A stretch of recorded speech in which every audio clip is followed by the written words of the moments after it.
18세기 중엽 포르투갈 리스본에서 대지진이 있었습니다. 인구의 5분의 1이 사망한 이 대재앙은 만성절에 일어났고 신은 언제나 최선의 세계, 최선의 상태를 유지한다는 신정론을 기반한 세계관이 지배하던 그 시절 신학자들은 신의 분노를 이야기했습니다. 이에 사상가 볼테르는 죄 없는 사람들이 죽는 것이 어찌 신의 뜻이냐고 묻죠. 훗날 사가들은 이 리스본 대지진이 신의 징벌인가를 두고 당대 사상가들이 벌였던 논쟁을 근대의 시작이었다고 평합니다. 모든 것을 하늘의 뜻으로 받아들였던 시대에서 인간의 이성과 합리가 그 역할을 대신하는 시대로 그렇게 넘어간 거죠. 자유한국당 유호의 최고위원이 포항지진을 문정부에 대한 하늘의 준엄한 경고라고 했습니다. 류 최고위원은 포항시민이 첨보를 받았다는 게 아니라 그런 말이 아니라고 해명을 했죠. 하지만 그 논리대로 해석을 하더라도 문재인 정부에 경고하느라 포항시민이 재해를 당한 셈이 되는 건 마찬가지입니다. 이 발상이 대한민국 보수의 현 주소입니다. 대한민국 보수에게 근대는 아직도 제대로 오지 않았다. 김원준 생각이었습니다. 자, 오늘도 달려볼까요? 네, 다스는 누구 겁니까? 관련된 소식을 가장 먼저 전해드리겠습니다. 요즘 이 뉴스가 여기저기서 자꾸 나오고 있어요. 예. 네, 이명박 전 대통령의 아들 이시영 씨가 다스 핵심 납품업체 한 곳을 또 인수했다라고 어제 JTBC가 보도했는데요. DMI라는 곳입니다. 이 DMI는 다스 납품업체에 있는데 자동차 시트 뼈대를 만드는 곳입니다. 다스 핵심 관계자의 말에 따르면요. DMI 등은 리틀 다스로 불린다라는 건데요. 또 이 DMI는 설립 이후에 흑자 경영을 해오다가 지난해 갑자기 14억 원의 적자를 기록했습니다. 그러면서 매입 가격을 낮추기 위해서 회사를 어렵게 만든 게 아니냐라는 의혹이 나오고 있다고 합니다. 지난번과 마찬가지 케이스죠. 예. 네, 그렇죠. 한번 전해드린 바가 있는데요. 예, 100만 원에 어떻게 600억짜리 다운을 매입했느냐. 알고 보니 100만 원에 매입했더라. 그냥 가져갔다는 얘기죠. 근데 계속 흑자를 내다가 바로 직전에. 네, 인수 직전에요. 네, 적자를 기록했는데 이렇다는 얘기는 뒷거래를 했거나 아니면 일부러 적자가 나도록 다스에서 물량을 주지 않았거나 뭐 그런 케이스 중에 하나일 거라고. 근데 이제 결론은 똑같은 거죠. 결론은 다스가 이제 실소유주 논란을 펴을 수 없으니까 이시영 씨에게 비밀리에 승계 작업을 하던 것들이 지금 들키는 와중이다. 이렇게 볼 수 있는 거죠. 네, 핵심 협력 회사들을 통해서 우회해서 경영권을 넘겨주는 게 아니냐라고 전문가들이 의심하고 있습니다. 예전에 삼성 이건희 회장이 이재용 부회장에게 삼성 물려주기 위해서 이제 16억이었던가요 그때? 예. 굉장히 적은 돈이었죠. 예, 16억을 상대적으로. 한 번 주고 그 돈을 정잣돈으로 계속 불려서 전환사채나 이런 방식으로 결국은 이제 몇 조를 만들어서 삼성 전체를 먹게 하는 방법을 사용했는데 이게 크게 문제가 되니까 다른 재벌들은 다른 방법을 쓰기 시작했어요. 그중에 이제 지금 다스가 흉내내고 있는 것은 재벌 2세, 3세 혹은 뭐 4세에게 회사를 하나 세우게 한 다음에 그 회사에게 그 재벌에서 일감을 계속 몰아주죠. 그리고 인수합병을 통해서 등치를 계속 키워서 결국은 본사를 거꾸로 먹는 방식인데 왜냐하면 이렇게 하면 증여세를 피할 수가 있거든요. 예. 대표적으로 이 방식으로 거론되는 게 현대글로비스입니다. 예. 현대글로비스 예를 들어서 현대차, 기아차 수출하게 되면 그 운송 물량이 있을 거 아닙니까? 그 물량을 원래 다른 회사가 하던 거를 빼가지고 현대차, 기아차의 해외 수출 운송 물량의 절반 이상을 이제는 현대글로비스가 해요. 그러면 글로비스는 계속 주가가 올라가겠죠. 예. 그리고 그 오른 주가를 가지고 이제 합병을 하거나 주식 교환을 통해서 현대차의 지배 주주가 되어 간다. 뭐 이런 방식인데 재벌들이 많이 하는 방식입니다. 네, 이런 핵심 업체를 인수할 때요. 다스 본사에서 부장급 직원이나 이런 사람들이 나와서 실무 작업을 지휘했다라는 증언도 있습니다. 그리고 근데 인수가 끝나면 다시 다스로 돌아갔다라고 하는 건데요. 회사 이름을 바꾸거나 경영 목표를 결정하는 일 등에 있어서 다스 사람들이 직접적으로 관여했다라는 거죠. 직접적으로 관여했겠죠. 근데 문제는 뭐냐면 다스 이명박 전 대통령은 다스의 주식이 하나도 없거든요. 공식적으로. 그런데 이 다스가 왜 이명박 대통령의 아들에게 승계되고 있느냐. 예. 당연히 실소유주 논란이 나올 수밖에 없고 그 실소유주는 물려받은 사람의 아버지가 실소유주일 수밖에 없으니까 이명박 전 대통령이 거론될 수밖에 없는 거죠. 예. 그런 이야기입니다. 네. 어제 JTBC 보도는 이명박 전 대통령이 실소유주 논란이 있는 다스가 이명박 대통령의 아들 이시영 씨에게 재벌들이 하는 방식으로 예, 승계되고 있다. 그리고 그 승계 방식의 장점 중에 하나는 비밀리에 할 수도 있고. 지금 다 들켰습니다. 네, 지금 다 모서리 들켜가. 비밀리라고 하긴요. 비밀리에 상장을 하기 전에 이렇게 해서 나중에 상장을 하려고 했던 것 같아요. 예. 그런데 이제 그러면 상장하기 전에 비상장 회사에서 이런 일이 벌어지는 건 잘 알아내기 힘들거든요. 이 모든 건 사실은 140억 때문이에요. 이 140억을 포기했으면 이렇게까지 오기 힘들었습니다. 140억을 계속 파다 보니까 결국은 여기까지 나오게 된 겁니다. 네. 몇 년 전에 이 140억을 포기하지 못한 아버지의 끝없는 돈에 대한 욕망이 결국은 파국을 부를 것이다. 5년, 6년 전에 그런 말을 한 적이 있는데 그걸로 가고 있습니다. 자, 그런 뉴스고요. 두 번째 뉴스는 뭡니까? 네, 국정원 특수활동비 관련된 소식도 계속 전해드리고 있습니다. 검찰이 어제 관련된 혐의로요, 최경환 자유한국당 의원의 집과 사무실 압수수색했는데요. 국정원 특수활동비 1억 원 받았다라는 혐의입니다. 하지만 최 의원은 계속해서 이를 부인하고 있는데요. 어제 관련된 중요한 증언이 나왔습니다. 이현수 전 국정원 기조실장이 자기가 직접 돈을 줬다라는 건데요. 그러니까 배달 사고의 가능성을 일축한 겁니다. 동시에 자신과 함께 다른 국정원 직원도 함께 돈을 줬다라고 했기 때문에요. 자신은 돈을 전달하는 게 임무였고 그걸 안 할 수가 없었다라면서 배달 사고 가능성은 있을 수 없는 일이다라고 JTBC를 통해서 밝혔습니다. 배달 사고라고밖에 할 수 있는 말이 없는데 배달 사고일 수 없다는 정황과 증언들이 이제 계속 나오는 거고 이렇게 되면 또 이제 정치 공작이 아니라 정치 보복이라고 하겠죠. 이 보수 진영에서 정치 보복이라고 계속 주장하는데 이 프레임이 안 먹히고 있는데 계속 얘기해요. 사실 정치 보복심이 있다 이거거든요. 근데 보복심이 있다 없다 따지는 건 아무 의미가 없는 게 개개인들이 보복심이 있을 수도 있고 없을 수도 있어요. 근데 누가 그 마음을 꺼내서 판별할 수가 있습니까? 그래서 예전에는 그럴 수 없기 때문에 마구 질렀거든요. 누구 심령 수사도 아니고. 근데 지금 이루어지는 수사가 공동체를 해친 중대한 범죄가 있느냐. 그런 행위들이 있으면 입보도 처벌하는 거고요. 네, 법과 절차를 따라서 하고 있는 거죠. 없으면 미워도 처벌할 수 없는 거고요. 네, 영장은 다 법원에 통해서 나오고 있습니다. 그걸 다 구분할 수 있게 된 것이 현재 시민의 수준이거든요. 그러니까 저는 최근에 이제 보수 정당들이 여기 대응할 때 끊임없이 정치보복, 보수 정당뿐만 아니죠. 조중동도 계속 정치보복을 되뇌이는데 이게 안 통한다는 걸 몰라요. 모르는 것 같아요. 그게 이제 보수 정권 한 10여 년 하는 동안 지상파들도 자기 입맛대로 장악을 해서 본인들이 원하는 논리만 주류 미디어에 계속 등장하니까 자기들 프레임이 자기들 속아 넘어간 거예요.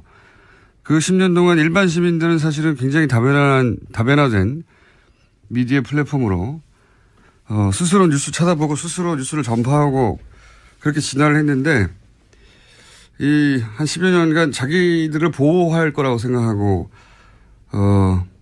그렇게 장악해 된 미디어 거기에 둘러싸여서 진화의 시간을 보수가 놓친 겁니다. 그러다 보니까 보수 정당에서 이럴 경우에 검찰도 계속 때리잖아요. 끊임없이 때리거든요. 그러니까 근데 지금 검찰은 청와대가 컨트롤해서 하명 수사하고 이런 게 아니란 말이죠. 지금 보면 여든 야든 민정수석도 잡잖아요. 국정원이든 검찰이든 걸리면 걸린 대로 다 촉촉 수사해버리겠다. 네, 정무수석. 정무수석이죠. 예. 민정수석은 어제 국회에 왔습니다. 예. 그렇군요. 예. 조국 민정수석, 정무수석, 네, 전명환 정무수석. 그러니까 이 10년간을 보수 정권을 겪으면서 검찰이 깨달은 거예요.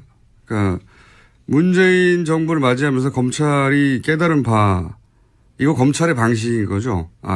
여기서는 여든 야든 국정이든 검찰이든 무슨 청와대든 족족 다 수사해버리겠다. 근데 이제 과거에 하던 방식으로 정권의 부담이 되라고 조중용을 통해서 혹은 뭐 검찰의 부담을 느끼라고 계속 정치보복이라고 하는데 정치보복 하명수사 막 검찰도 공격하고 그런 얘기를 한다고 청와대가 부담을 느끼지도 않고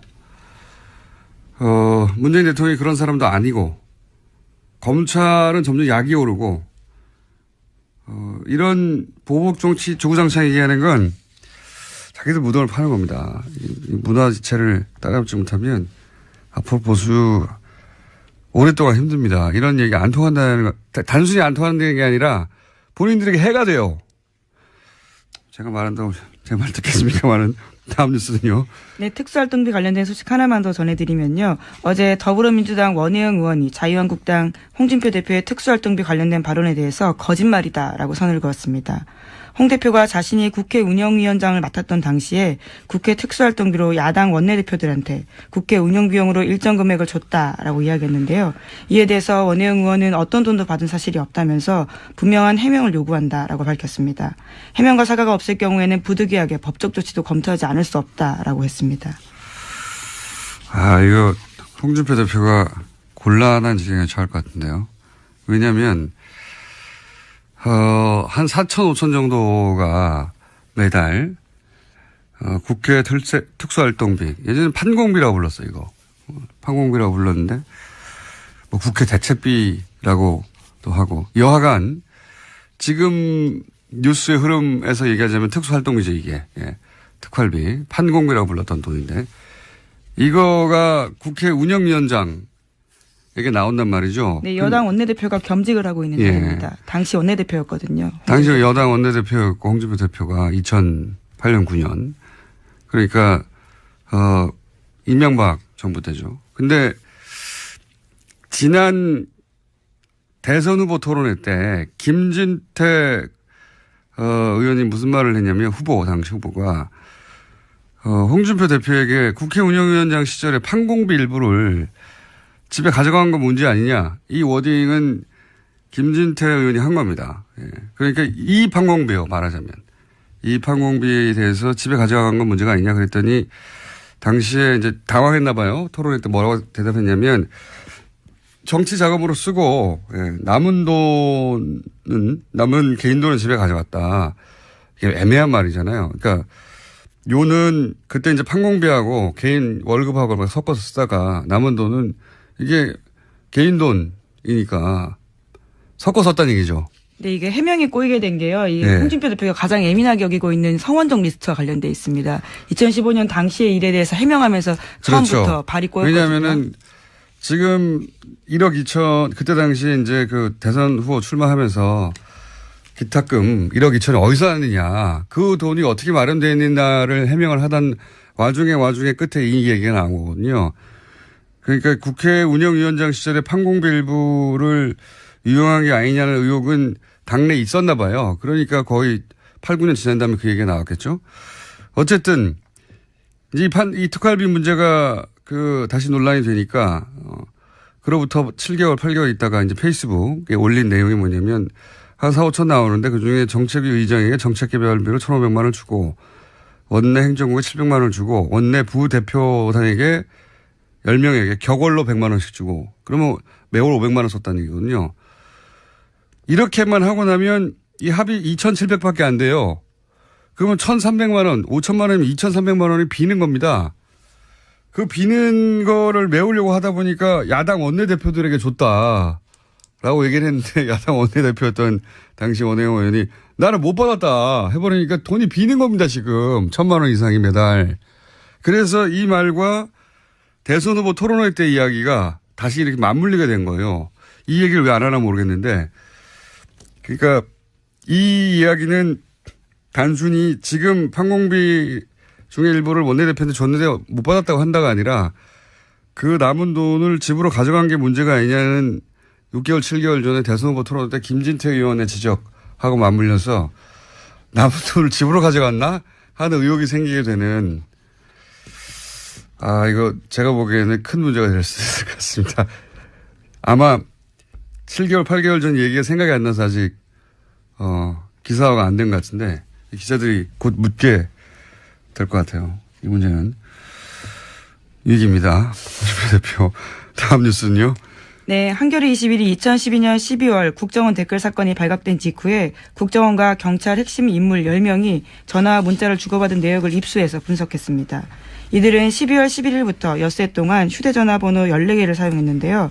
그런 다음 서로 다른 500개가 넘는 번호를 통해서 총 3,300여 번 가까이 연락을 주고받았습니다. 분석한 결과에 따르면 예상대로 국정원, 경찰, 새누리당의 통화 내역이 나왔는데요. 여기에 새롭게 나온 게 있습니다. 청와대인데요. 이명박 정부의 청와대 시절에 여러 가지 통화를 했다라는 지점들이 나오는데 이와 관련되어 있는 인물들이 하금열 청와대 비서실장, 이달곤 청와대 정무수석, 이아무개 청와대 비서실장 선임행정관 등입니다. 그게 나오는 게 정상이죠. 예. 나오는 게 정상이죠. 네, 지금까지 밝혀지지 않았던 사실이라서요. 네, 청와대, 국정원, 경찰, 새누리당의 커넥션이 있지 않겠냐라고 당시도 이야기했었고, 예. 근데 이제 그 울증이 이제 처음 나온 거죠. 예. 왜냐면 한 달 전쯤에도 얘기했던 것 같은데 서로 입을 맞추지 않으면 있을 수 없는 일이죠. 대선 후보 토론회 때 당시 박근혜 후보가 문재인 후보에게 그 국정원 여직원한테 수사 결과 아무것도 안 나오면 책임지라 그런 말을 하고 나서 토론회 끝나자마자 경찰이 아무것도 안 나왔다고 발표를 하죠. 중간 수사 결과. 심지어 중간 수사 결과 발표라고 이야기했습니다. 말도 안 되게. 네. 그리고 곧이어서 국정원에서는 고소고발을 하죠. 예. 바로 보도자료를 내고요. 관련된 사실에 대해서 공박을 시작했습니다. 이게 1년의 순서대로 주르륵 이어진 거거든요. 예. 그거를 짜지 않고 어떻게 했겠냐.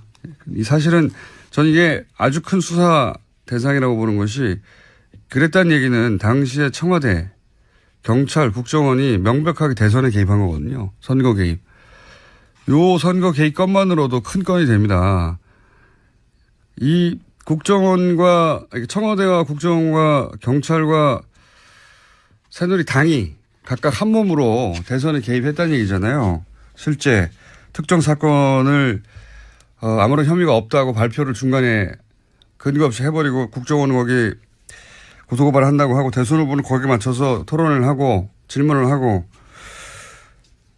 이거 수사해야 됩니다. 제가 왜 이런 얘기를 꼭 하냐면 제가 아직도 거의 6년치 3도 노출로 재판을 받고 있거든요. 공직선거법 위반 혐의로 그러니까 이게 있죠. 이런 걸 보면 화가 나요. 이렇게 거대하게 선거 개입을 하고 공직선거법을 위반했는데 이 사람들은 아무도 처벌을 받지 않고 저는 아직도 재판을 받고 있다는 게. 네, 당시 청와대 인사 중에 가장 통화가 많았던 사람이 이달곤 수석이었는데요. 차문희 2차장과 엿새 동안 6차례 통화했다고 하지만 자신의 해명이 이렇습니다. 자신은 그 사람을 아예 모른다라는 거고요. 전화가 스스로 통화했나요? 뭐 모른다고 하겠죠, 다들. 네. 자, 이거 수사해야 한다. 저는 강력하게 주장하는 바고요. 네, 재수사를 해야 된다는 말씀이신 거죠. 이미 한 번 수사를 해서 관련된 내용들을 경찰청, 서울경찰청 쪽 사람들은 뭐 혐의를 턴 적이 있거든요. 네, 공소시효도 끝나서 예. 사실 제가 주장한다고 될 일은 아닌데 저는 아직도 재판 받고 있어서 이거하고 비교할 수도 없는 일인데 자, 그건 그렇고 시간이 거의 다 돼가지고 너무 길게 얘기했네요. 예. 제목을 2개 읽고 짧게 문평하고 지나가죠. 네, 그러시죠. 5.18 민주화 운동 관련돼서 계속 알려드리고 있는데요. 이번에는 5.18 민주화 운동에 북한군이 개입했던 증거라면서 극우 인사 지만원 씨가 내놓은 사진이 있습니다. 이와 관련해서 SBS가 보도를 했는데 지만원 씨가 주장했던 북한군 사람이라고 하는 것은 남한 시민이었다라고 하는 건데요. 하지만 이 사진첩은 기무사의 비공개 사진첩에 있었다라고 합니다.